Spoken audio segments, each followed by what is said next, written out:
Good evening, everyone. I'd like to call tonight's regular council meeting to order. Recommendation that the regular meeting be suspended and the committee of the whole meeting be convened.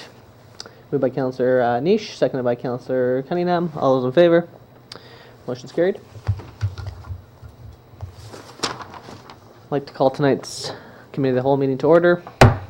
Recommendation that the agenda for the committee of the whole meeting of October 24th, 2016 be adopted as circulated. Moved by Councillor Randhawa, second by Councillor Moreau. All those in favor? Any opposed? Motion's carried.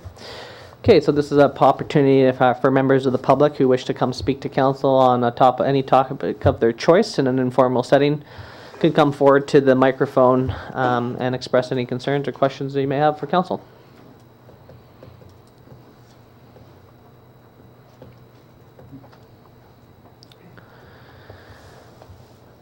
Okay, seeing none, I'd like to entertain a motion to adjourn the committee of the whole and reconvene for your council meeting. Moved by Councillor Cunningham, second by Councillor Kinney. All those in favor? Any opposed? Motion's carried.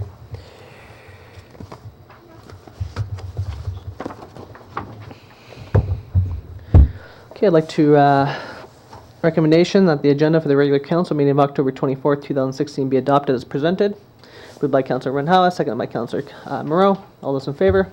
Any opposed? Motion's carried. Item 3A, recommendation that the minutes of the special council meeting of October 11th, 2016 be adopted. Moved by Councillor Randhawa, seconded by Councillor Kinney. Any discussion? All those in favor? Any opposed? Motion's carried. Item 3B, recommendation that the minutes of the regular council meeting of October 11th, 2016 be adopted. Moved by Councillor Niche, seconded by Councillor Cunningham. Any discussion? All those in favor? Any opposed? Motion's carried. Okay, first up, we have Jean and Devlin from Ecotrust Canada giving us an introduction and activities in the Skeena region. Welcome.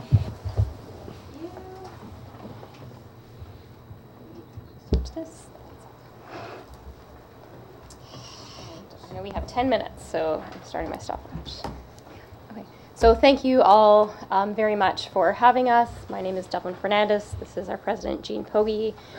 We acknowledge that we're on Tsimshian territory here, and you may have seen me here before wearing the Prince Rupert Special Events Society hat or maybe the library board hat. But today I'm here to talk about the work we do with Ecotrust Canada and particularly our work in the North Coast region and just share who we are and what we're on about.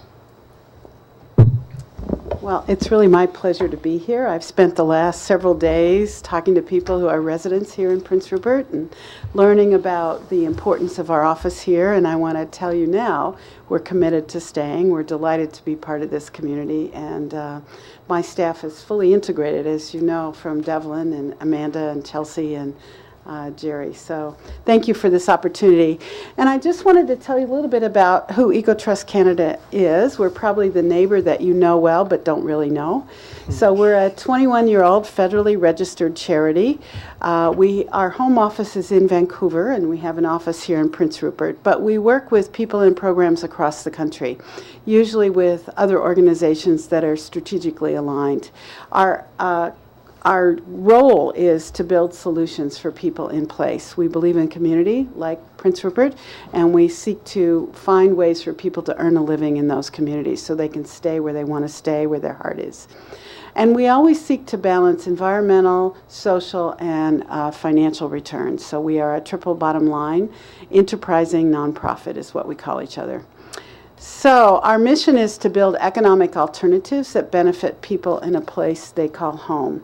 So we recognize that the current economy doesn't always work for everyone, and as it's been changing the last 10 years in particular, it's gotten harder and harder for many people to find a way to fit in and make a living, particularly entrepreneurs and individuals who are happy working for themselves.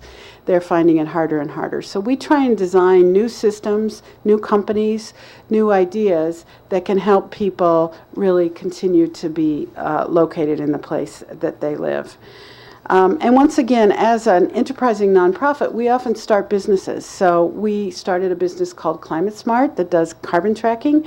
We're starting a business next year that will be about seafood technology, particularly software that is good for fish processing plants. And the objective is always, how do we cut costs for people and make it easier for them to make money? So we generally start our work at the invitation of our partners and at the invitation of communities. And I wanted to share some of the guiding principles of our work because I think it's really important that you sort of know, again, what we're on about. We believe in equitable access to economic opportunities and benefits, diversified economic activity, so not just relying on one industry in a community, but a number of them. Varied business and community ownership structures, so everything from your local entrepreneurs to co-ops to large businesses and small ones.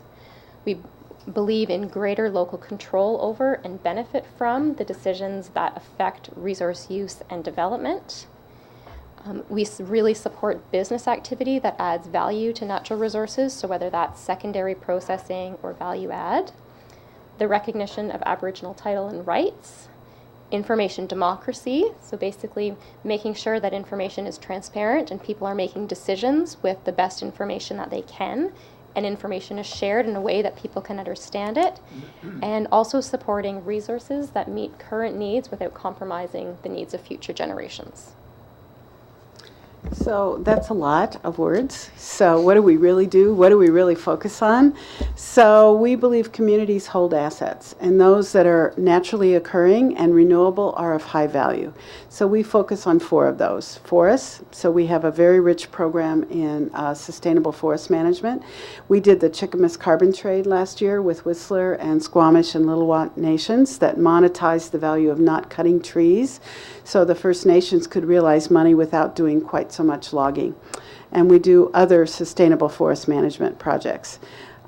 We work with primarily First Nations that are diesel dependent to help them make the transition. The first step in that process is always for the community to come together and understand what the benefit of the community is and how they can create economic development from that transition. So we do a lot of work there.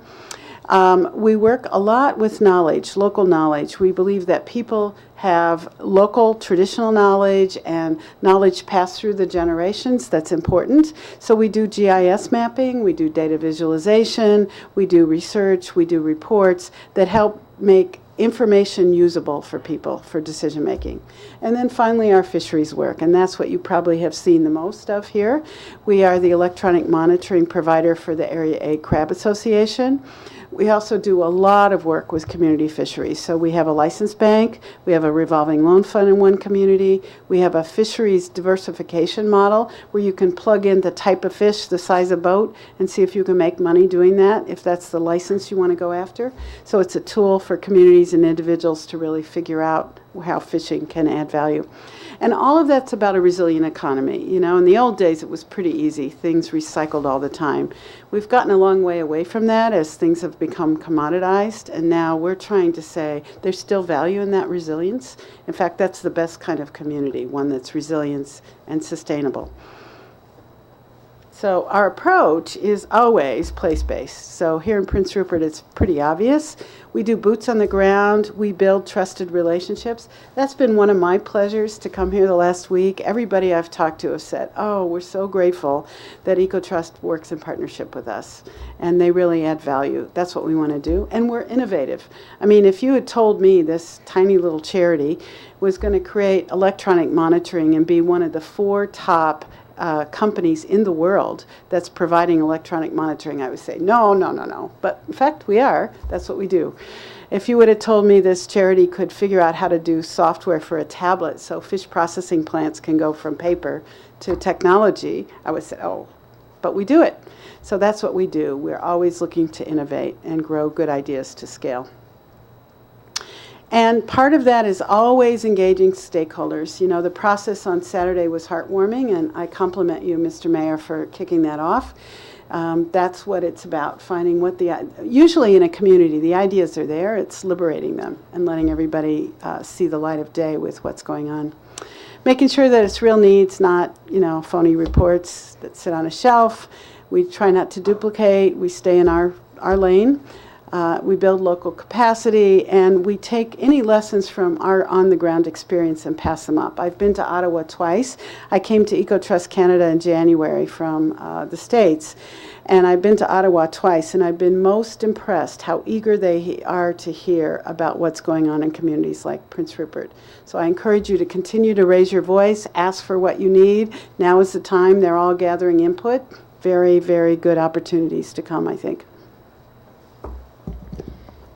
So to share some of the work that we have done, particularly in this region, we were involved in setting the vision and strategic plan for the Sustainable Marine Fisheries and Communities Alliance, so bringing municipalities, First Nations, fishing organizations, and interested parties together to think about how to support fisheries and communities and build a successful model.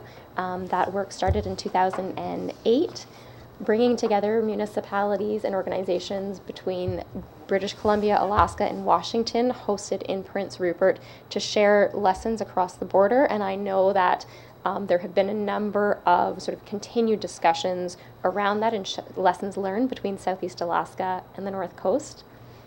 Lots of support to fishermen, communities, First Nations, and other organizations. And so lots of people getting their commercial fishing license come into our office, and we've probably had about 200 visits this year of people just wanting support for being able to go out and make a living on the water. Sharing our solutions around what are the values that fishing brings to communities, how do we support a growing labor market with fisheries, and how do we support the recruitment and retention of these good jobs in our community.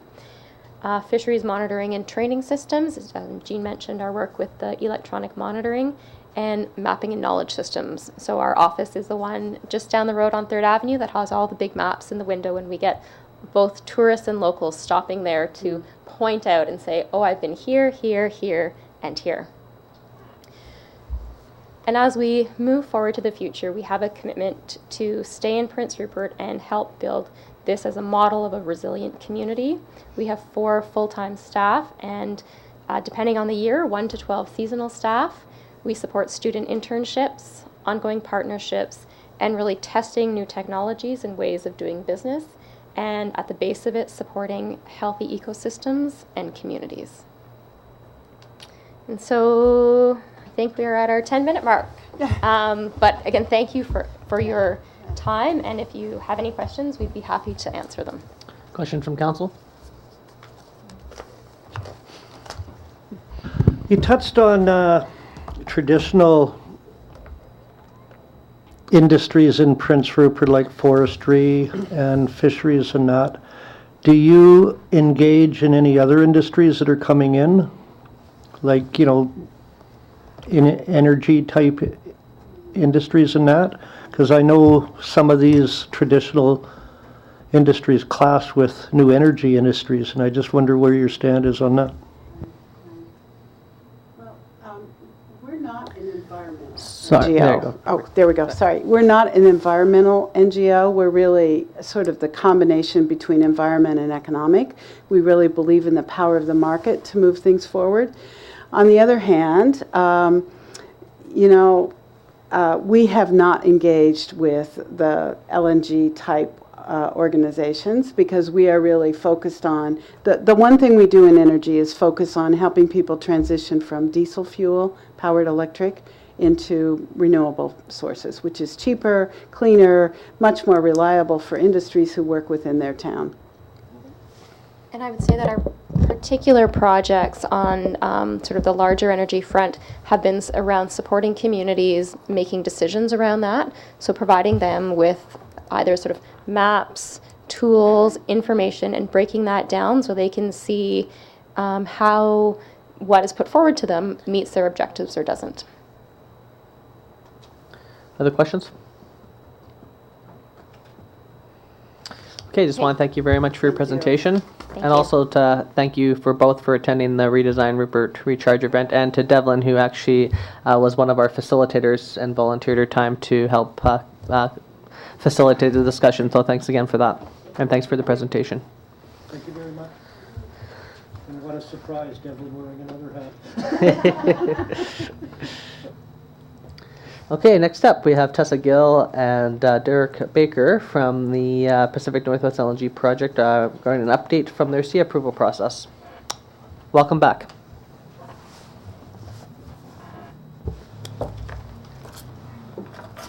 So just while I get this presentation loaded up, thank you very much for having Tess and I here tonight. We're very excited to have an opportunity to provide Mayor, Council, and staff and the citizens of Prince Rupert with an update on our project, given that we have reached a significant milestone in the project in receiving our federal environmental approval. That being said, our project has been achieving significant milestones throughout the duration of our project, really since the inception of the project in 2012. I won't go into all of them because I think most in the room are fairly familiar with many of the milestones that we've achieved over the years. But I think a few worth highlighting is the fact that our sister company, Progress Energy, has proven the natural gas reserves necessary to move forward with this project to feed the facility. We received our export permit, and that was just very recently extended from 25 years to 40 years with new legislation in place to allow us to do that. We've successfully incorporated feedback from the community into mitigations into our project. And as recently as September 27th, we received our SIA approval, which is subject to 190. I keep wanting to say 90, but it's 190. It's 190 legally binding conditions. This has been a very thorough process. It's something that we're very proud of. And it has demonstrated that our project can proceed on Lulu Island without significant adverse effects to fish population and fish habitat. While we've received a SIA certificate, that's not the end of the regulatory process for us. Of course, we have to now work towards reviewing and ultimately fulfilling those 190 conditions before we would move into construction. And there's also a number of permits that the project would need to have in place before we would move into construction. The last piece on this slide is obviously around the financial viability. And although our project did announce a conditional final investment decision in the summer of 2015, I think everyone's aware that there's been some significant changes in the markets since then. So our project and our shareholders have been afforded an opportunity to take some time to do a complete review of the project, the conditions, and the global markets to ensure that this is a viable project. And just to go a little bit more in depth on that topic, one of the things that will be a major consideration is an in-depth look at the market conditions that exist in global energy markets, both today and going forward. So this slide is a representation of some of the market conditions that our shareholders will be considering. The positive thing here on this slide is the overall outlook for the industry is quite positive, as we do expect LNG demand to continue to grow into future years. Now, there are a number of possible, probable, and speculative projects that are outlined on this slide as well. But I think it is an unlikely scenario that all of these cargoes would be built. But of course, this is one of the scenarios that our shareholders will be looking at when they're doing a review of the project. How many of these might move forward, when, what's the size of them, and ultimately what kind of market exists if some or all of these go ahead. So I don't mean to belabor the point, but these are the kind of macro market conditions that our shareholders will look at, because these things ultimately affect the price of LNG cargoes and, as a result, the economics of a project. So what we really wanted to talk about today is provide a bit of an update and overview of the SIA approval. This, as I said, this is a very significant milestone for our project. It's one that we've worked a number of years on, and we would be just like to take the opportunity to thank everyone that participated in this very thorough process, and for all the constructive work that everyone who's either attended an open house, sat on the working group, or even came into our community office to provide feedback onto our project. So we really want to thank those individuals for everything that they've done. The approval is subject to 190 conditions that covers a variety of topics. Now, many of these conditions can be fit into several broader categories, and what we'd like to do on the next couple of slides is look at some of the broader categories that we think might be of particular interest to Mayor and Council as it relates to the City of Prince Rupert, obviously. So greenhouse gas emissions is one of the broader categories that some of our conditions fit into. And to be honest, greenhouse gas emissions has been something that our project has continually examined since the earliest stages of our project. And we've continued to look for, and in many cases found, engineering and technology solutions to reduce our emissions. Why do we do this? There's really a number of reasons. There's an immense amount of pressure, both publicly and with the regulators, for really any project nowadays to reduce your greenhouse gas emissions. And there's a financial incentive for us as well, being in carbon tax jurisdiction. So whatever carbon a project puts out in BC, you pay for it. So there's that financial incentive to reduce your emissions as well. As it relates to our SIA approval, for the first time in Canadian history, actually, an industrial project, has had an emissions cap placed as one of the legally binding conditions. We're also subject to the BC government legislation that has implemented a 0.16 carbon equivalent per ton of LNG produced as well. So the project has undergone an extensive process to choose gas-driven aeroderivative turbines as our choice of power generation. And as the graph here illustrates, and you'll see Pacific Northwest on the far right, our facility will be one of the cleanest LNG facilities in the world if built. And while our project, in the initial phases anyway, would be powered by natural gas, if we do decide to expand beyond trains 1 and 2, we would of course look at all power opportunities that are available and economical to be integrated into any further expansion of the facility.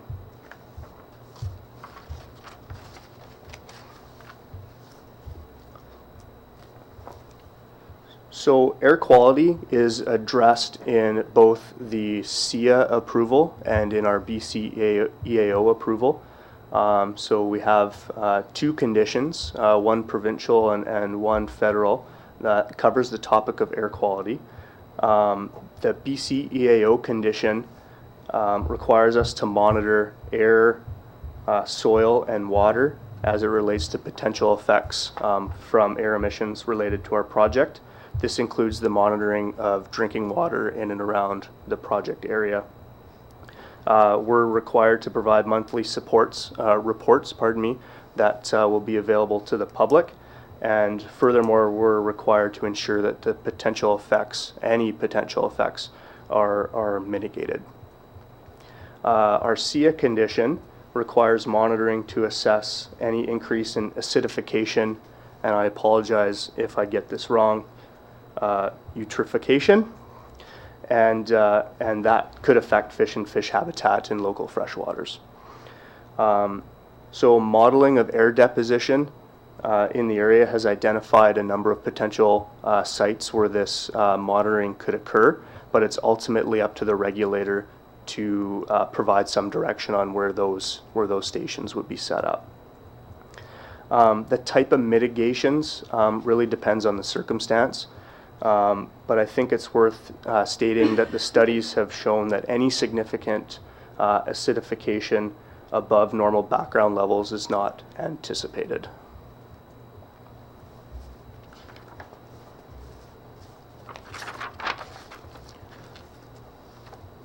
Fish and fish habitat was, of course, a very careful consideration through the process of the environmental assessment, and as a result, a number of conditions are in our approval that address this topic.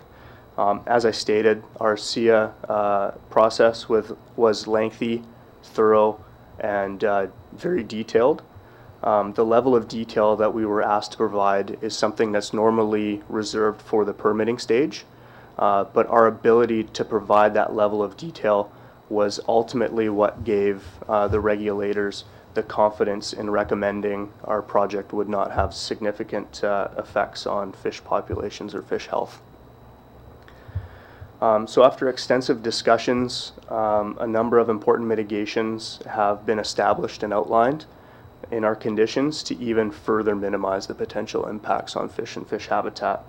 A couple of these examples, one such as illustrated on the screen, is the use of bubble curtains, which will dampen the noise outside of the area around the bubble curtains for any construction activities happening within it. And another quick example is the use of timing windows to avoid certain construction activities when we know fish are present in the area. There's a lot more work to be done on this topic, and a lot more work will be done as we start to move into the permitting phase of the regulatory process. Another important condition is the creation of an environmental monitoring committee. This committee will be made up of the Metlakatla, the Lac Wallams, the provincial and federal governments, and this is important. This is the first time that that an agreement of this nature puts the environmental authority in the hands of a local First Nation, or local First Nations in this case. In addition to this, there will be environmental monitors who will be in the field all around the construction activities, and they'll be monitoring the environmental conditions. And those individuals will have the authority to direct the project to stop or to implement additional mitigations if they have any reason, if they have justified reason to do so. And while this is not a condition of SIA, it is a condition of our BC Environmental Assessment Office approval, and it is the development of a socio-economics effects management plan. So our SEEMP, as we call it, our industry loves acronyms, I'm sure you know. So our SEEMP must identify potential direct and indirect social and economic effects that are attributable to the project. And we must identify mitigations to address these effects. We're specifically required to look at vulnerable populations within the project area. We must identify healthcare services that would be provided in the project worker camp. We have to include an outline of how we want to engage and who we want to engage. And this includes social service agencies, local government such as yourselves, Port Edward, and Aboriginal groups as well. And it must be measurable for effectiveness, and it must be adaptive as well. So our senior social impact advisor has been meeting with City of Prince Rupert staff and other agencies in and around the City of Prince Rupert and the provincial government since this approval, and this condition was a part of that approval. And I think, on this as well, I think it's worth stating that our project takes engagement very seriously, and we have a very hardworking team that doesn't just include myself. We've got Anna and Shelby in our community office as well. And since our community office opened in 2013, we've welcomed close to 1,000 walk-ins into the community office to talk about the project. Our office staff have also helped us facilitate over 560 meetings, presentations, events, phone calls with community members over the years as well. And in total, we've had over 2,300 engagements with the folks of Prince Rupert and area. So we're excited to continue moving this forward. We're committed to continuing to engage with the community, and I would encourage anyone that's watching on TV or online or even later on, that if you do have something that you want to talk about, please drop into our community office. We're open Monday to Friday, regular business hours, and myself and or Shelby would be thrilled to do our best to help you. And lastly, there was an earlier plug for Redesign Rupert. That's a project that we're very excited to be a contributor towards and to participate in. I had an opportunity to quickly drop into the recharge event, and all the tables were full, so it was great to see. We're very excited to be a part of it, and you know that type of engagement with the broader community is something that we think is going to be of particular interest for our socioeconomic effects management plan. So as far as next steps for the project, alluded to it a little bit earlier in the presentation. With the changing global market conditions, our shareholders will now take some time to do a complete review of the integrated project.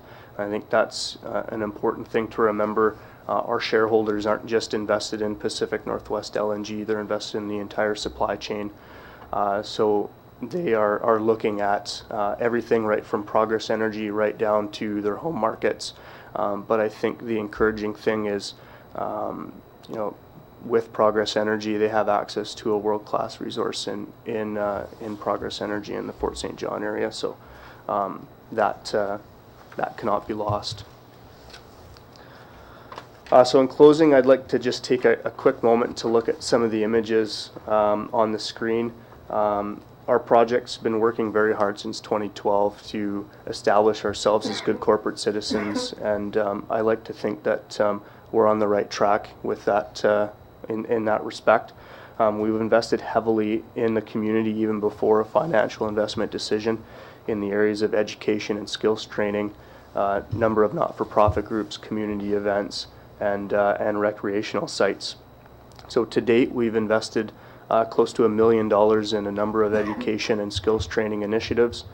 We've supported 170 individuals through various levels of training opportunities, and happy to say that 70% of those individuals are either currently employed or continuing to further their training.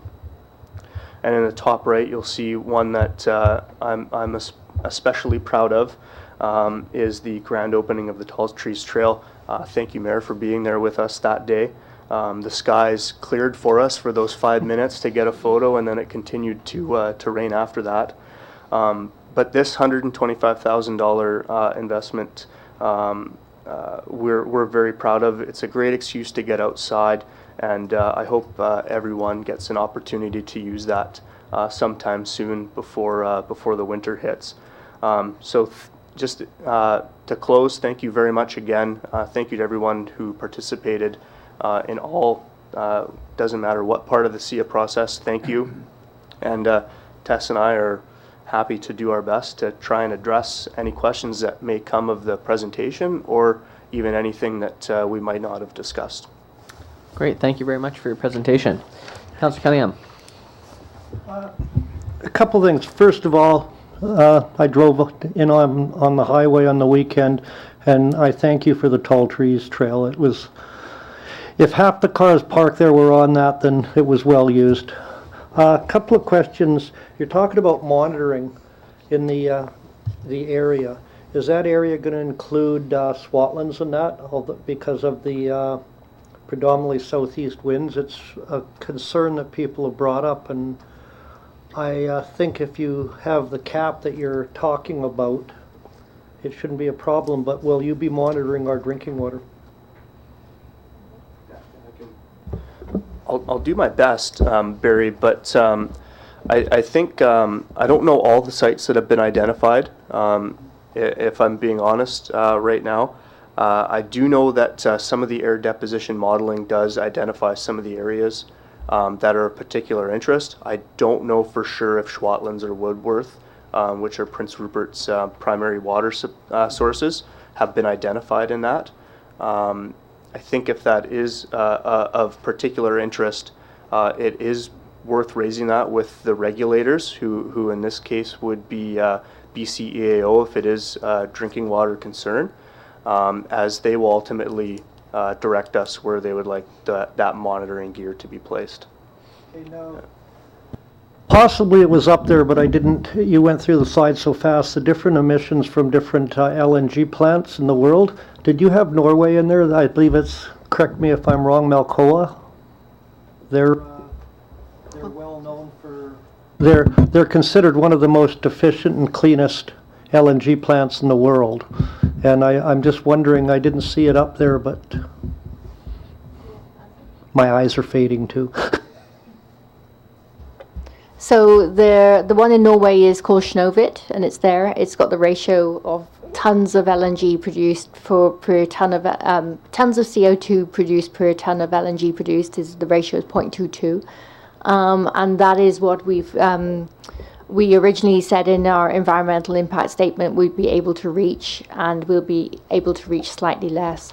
Snøhvit does have electronic drives. But it has got some gas-fired power generation as well. So that's our understanding, and that's why they have that ratio. Councillor Cunningham, just before you continue, just on the topic of emissions, and it might be worthwhile then to explain. So questions I had was how can people know what you're being, how much emissions are going to be, and who's monitoring that, and who sets the benchmarks, and maybe it'd be good to explain how that process works, just so the public's aware as well. So the provincial government, even though the cap that has been set is being set by the federal government, it's the provincial government who has put in the target of this ratio of 0.16, and that's tons of carbon produced per ton of LNG produced, because they're expecting an efficiency ratio for us to drive down to. So not only do we pay carbon on all of our emissions, we also have to, in addition, offset down to that ratio. And that's a target of efficiency the province has set for us. And so that will be monitored. The actual day-to-day monitoring in terms of the facility permitting is done by the province, is conducted by the province, and I believe it's the Climate Action Secretariat that is in charge of the administration of that. I could come back with some more specifics about the exact regulator. But they've set that because they really are trying to get incentivize industry down to those very high efficiencies. So we have an additional motivation to do that.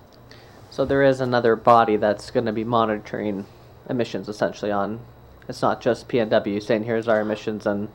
No, so when we're measuring our efficiencies and our emissions and what we're burning in the facility, that's also usually independently verified for those submissions to be audited and go forward to the regulator. So before they even look at those as well.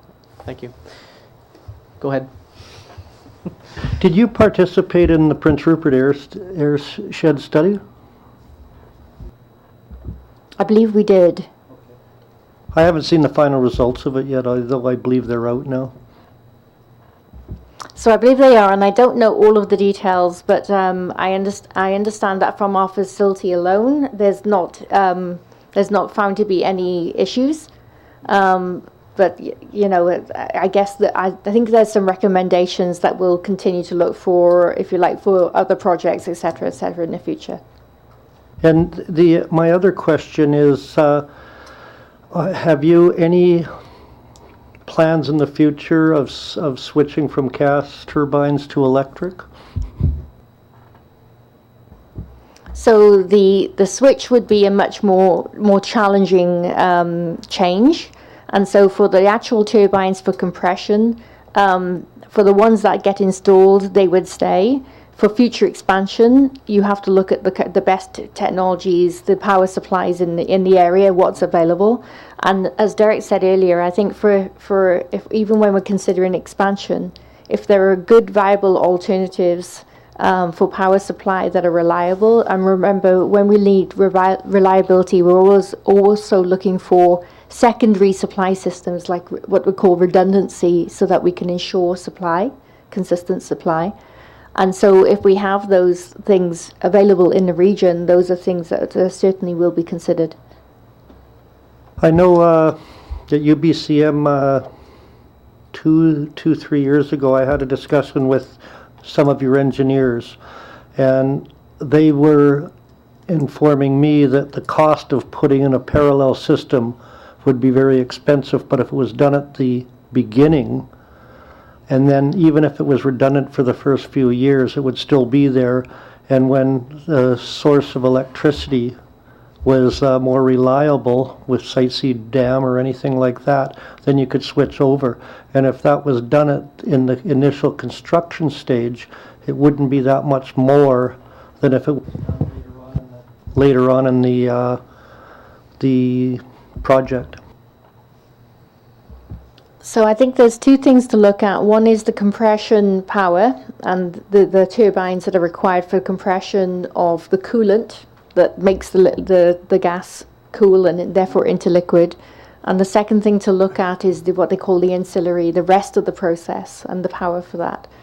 And so there's a couple of things there in that conversation. Probably was the discussion. One is the ability to connect into the grid at a later date. And I know there's some design considerations that we're thinking in the future. But one of the things that would be obviously quite expensive would be a second power line, for example, to Prince Rupert. Those are the things that had to be considered at the time that we made our technology choices. What is the secondary power supply system available in the area to ensure absolute 100% reliability? Councillor Randhawa. Thank you, Mr. Mayor. Thanks for your presentation. Do you have any timeline for your final investment decision? To date, our shareholders haven't provided a specific timeline, other than to say that they're going to take some time now to review all aspects of the integrated project. So I can't personally speculate on what sort of timeline might be there, and our shareholders haven't identified one for us either. Other questions?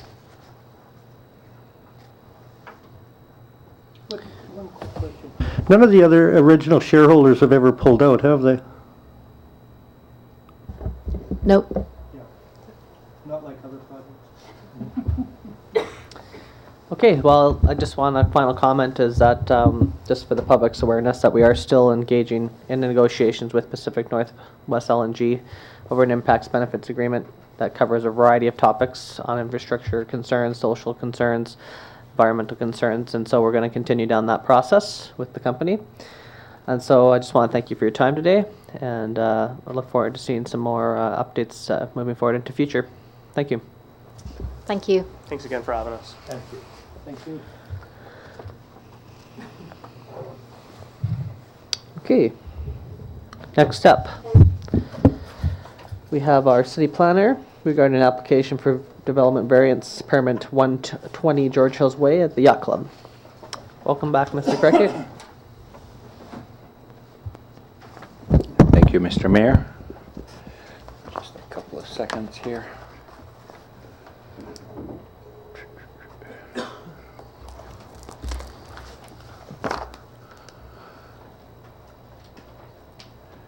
So earlier this month, we received an application for development variance permit for the property located at 120 George Hill Way. I don't know why this is finicky. The first slide is the site plan.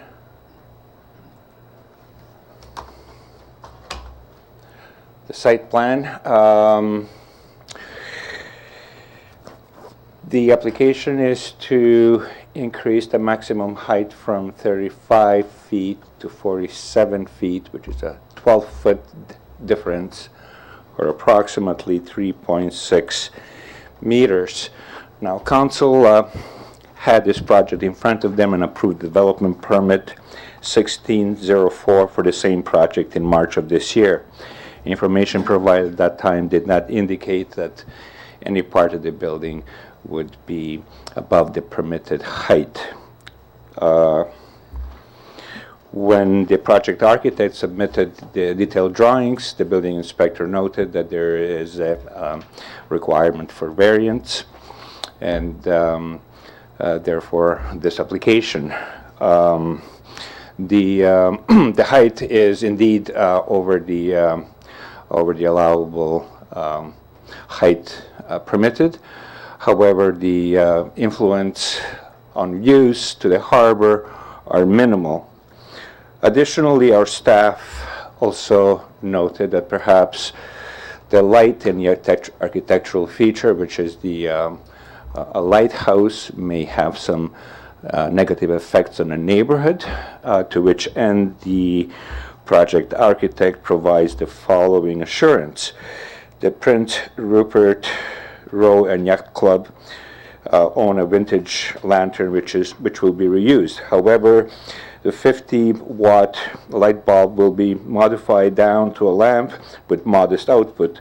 It will be designed to be on glow, but not strobe light, traditional lighthouse. We can reassure our neighbors that it will be subtle and not light pollution. There are no costs or budget implication to the city from granting or not granting variance.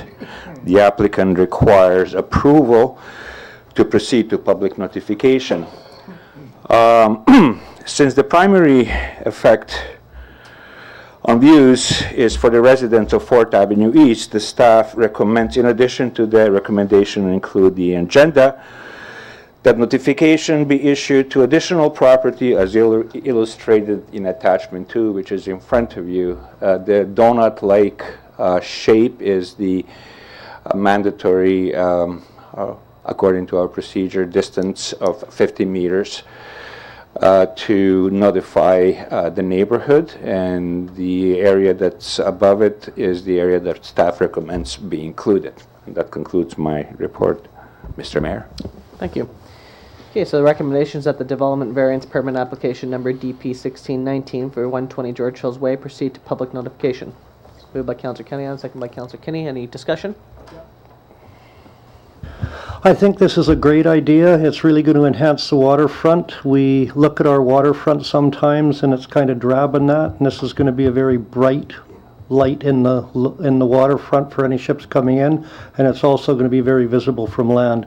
It gives a nautical theme to our waterfront, and it's something we need to dress up, and this is the beginning, and if the port comes through with their ideas too, that it's going to enhance that whole area, and it's nothing but a win-win for the city to pass this.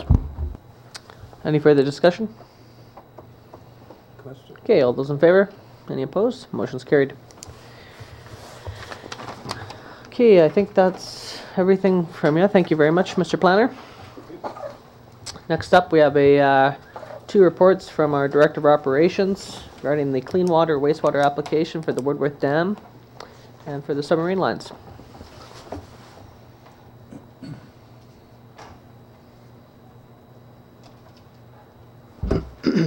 Thank you, Mr. Mayor. So these two reports need to be resolved separately, so we'll go through the first one. The City of Prince Rupert collects its raw water from a 104-year-old dam at the mouth of Woodworth Lake. The Woodworth Lake Dam was built in 1912 and is constructed of cemented rubble with a shotcrete spillway and wind splash guards. Once across the harbor and off of the service road, access to the dam is limited to a 2.2-kilometer walking trail or by helicopter. Therefore, the dam is not accessible in all weather conditions or emergency conditions. The dam is at the end of its life cycle, and a failure would be catastrophic to the community. As a result, in order to minimize the financial burden to local taxpayers, the Operations Department is recommending the city apply for a replacement of the Woodworth Lake Dam under the Clean Water and Wastewater Fund. The recommendation is to allow this department to put in an application for the Woodworth Dam replacement project. Okay, so the recommendation that Mayor and Council pass a resolution to support staff applying for the following grant applications: Woodworth Dam replacement to the Clean Water Wastewater Fund. Moved by Councillor Niche, second by Councillor Wenhawa. Discussion? Okay, go ahead. I just have a quick question, like, is it in conflict with our other applications we already put or no? Oh. For the water treatment, we have some other applications too, right? So it will conflict or no? If the city has already achieved a grant for the line that goes from the dam down to what we call the powerhouse. So you can see on the map behind you, there's 3 projects, and we're doing the center of the the whole water system, the water conveyance system first, because we need to get an access road up to the dam. So the city's already achieved funding for that, and we are going out to tender with that quite soon, and it will not conflict with this. Just to offer some clarification as well, as everybody had seen in the media or the paper last week, that somehow we had missed this opportunity. And there was this one, the Clean Water Wastewater Fund was announced at the UBCM, which is what everybody originally learned about this project, this fund. There was 35 applications attached to the project. After checking with the province, it was that these applications were already in motion with other funds and were announced and put into this one central fund. So we had not missed any opportunities, as we are here today with a motion on the floor to make an application whose deadline is November 23rd. The city does know how to apply for grants, and so I believe there will be a clarification article around that subject on this Wednesday's paper. So, that being said, any further discussion? Okay, all those in favor? Any opposed? Motion's carried. And your second application, because we get 2 applications for this fund. Correct. Thank you, Mr. Mayor. So, as you can see on the map, the city receives its potable water from the mainland. From the mainland, our community is on Cairn Island, and there are 3 submarine water lines that cross Fern Passage. Of those 3 lines, only 2 are operational. The 1912 cast iron line has been flooded out for years. The 1967 ductile iron pipe is showing major signs of leakage. And the 1987 steel pipe is the city's primary water source and is reportedly now in fair condition. These underwater lines have a service life of approximately 40 years due to the harsh marine environment. The 1987 pipe is nearing the end of its life cycle, and without a proper auxiliary line, a failure would be catastrophic and would mean no potable water for our community. Therefore, in order to minimize the financial burden to local taxpayers, the Operations Department is recommending the city apply for the replacement of the submarine line under the Clean Water and Wastewater Fund. Thank you. Okay, so recommendations that Mayor and Council pass a resolution to support staff applying for the following grant applications: Fern Passage Submarine Line. Moved by Councillor Cunningham, second by Councillor Moreau. For discussion? Okay, all those in favor? Any opposed? Motion's carried. Thank you very much, Mr. Pucci. Okay, next we have a letter of correspondence for action, a letter from the Bank of Montreal. This is a request. They want to do a fundraiser at the ice rink for an hour or something of ice time. In exchange, the public would be able to come for free and donate perishable food items to the, or non-perishable food items to get in, and they wanted to be able to donate all those food items to charity for this holiday season. So they're looking to us to see if they'd like to do, if we could donate some ice time for this fundraising event for them, or not fundraising, but to do this event for the community. So moved by Councillor. Oh, you want to move it? Yeah, I move it. Okay, moved by Councillor Ranawa, seconded by Councillor Kinney. Okay, and question? Yes. Yeah. Thank you, Mr. Mayor. Do they know, or have they asked for what day? No. Okay, that doesn't seem to be clear on the day, yeah, actually. Mr. Mandrick, do you know which day they're looking for? Or are they looking to get No, they haven't first? specified as yet, Your Worship, but I think that's something that they could negotiate with the Director of Recreation at some point. Okay. Because the arena's busy. Right. Thank you. What is the cost for 1 hour's rental? Your microphone, Councillor Cunningham. What is the cost for 1 hour rental? It would depend on what time that they were actually requesting it for. Either it's prime time or non-prime time.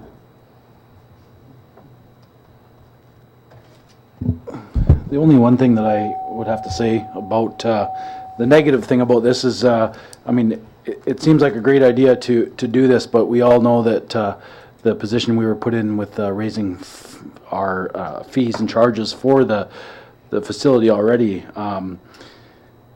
and if we continue to give it away, then that's not going to benefit us in order to keep this place open. It is a fairly small amount. If they're only looking for an hour, you know, why couldn't the Bank of Montreal donate that 1 hour's time? Or maybe we can get somebody else to donate the funds to pay for that 1 hour. But I do think that this could set a bit of a precedent, and other groups having to ask for this all the time, and it could put us in a position where we're giving away a lot of free hours at the arena. And that's the one bad thing I would have to say that could affect us. Further comments? So I'll just say, I think for us as a council, I mean, we're going to have lots of requests coming in for these types of initiatives. I think there's something about this is that it's not, say, for a user group or just to, you know, that type of thing. It's actually for a charity event, right? So I think when we're looking at it, where do we balance the needs of, say, they're wanting to do something good on behalf of the community that's going to benefit on our way to contribute to that? I get the precedent-setting argument there, absolutely. Just want to put that out there, that this isn't, you know, this isn't like a final skating event or something like that, that this is something that's for the benefit of those in need. This would be a contribution on our part, but council can choose not to support the motion as well. I think because it's serving several needs here. The food bank, which is needing all the help it can this time of year, as far as donations for food and that goes. It's going to a group of the community that isn't even asking for it, but you have other groups willing to help them out with that. And on that part, I think we should support it simply because it's for the food bank. And this time of year, and with the impact on the community, with the cannery and a lot of people not getting their stamps and that, I really think the food bank has to be supported as much as possible. And I think with the city helping out, it might encourage other people to do the same thing. I'm in the similar view on this particular case. I do see that moving forward, we need to be conscious and cognizant of, you know, that the fact that, you know, everybody's obviously going to want to always have free ice time, and of course we'd love to be able to do that, but that's not possible all the time. But in cases like this is for the community. It's for a good cause. They're not making any money off it or fundraising for themselves. It's going to a needy population, as Councillor Cunningham says. So in my view, I see this as something that's a positive thing for the community. Any further discussion? Okay, all those in favor? Any opposed? Motion's carried. Okay, and unfortunately, Councillor Thorkelson is ill today. I would like to put forth that we table item 11A until Councillor Thorkelson is here. She took sick and had to leave, and I know this is very important to her, so I think out of respect for her, we should table this until the next meeting when she's here. Okay, moved by Councillor Cunningham, second by Councillor Renhauer. Okay, seeing as there's no discussion on tabled motions, all those in favor? Any opposed? Motion's carried. We will table that discussion till our next council meeting. But we will now move on to reports and questions and inquiries from members of council.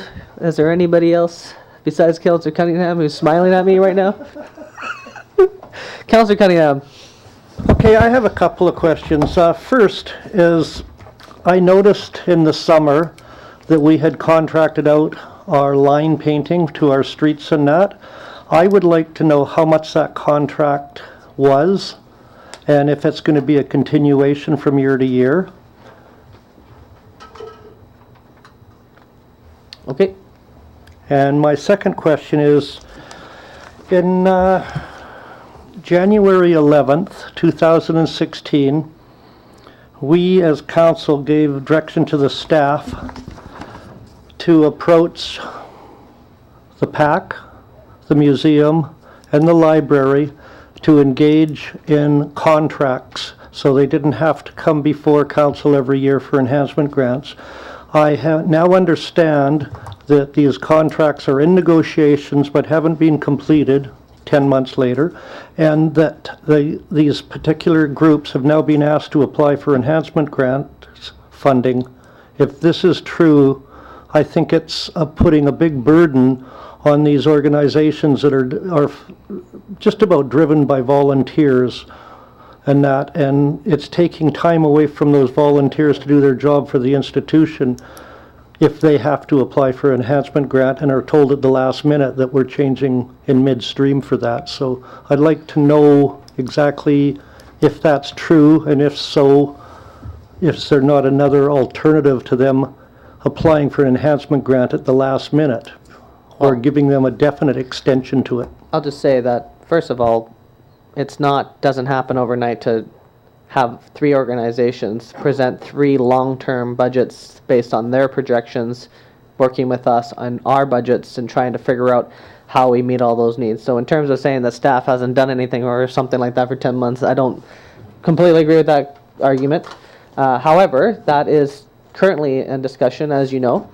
I think what the issue ultimately is that we're trying to set up a permanent arrangement, and we're changing a process that was already in motion for many years under enhancement grants, and we know that these people need operating grants.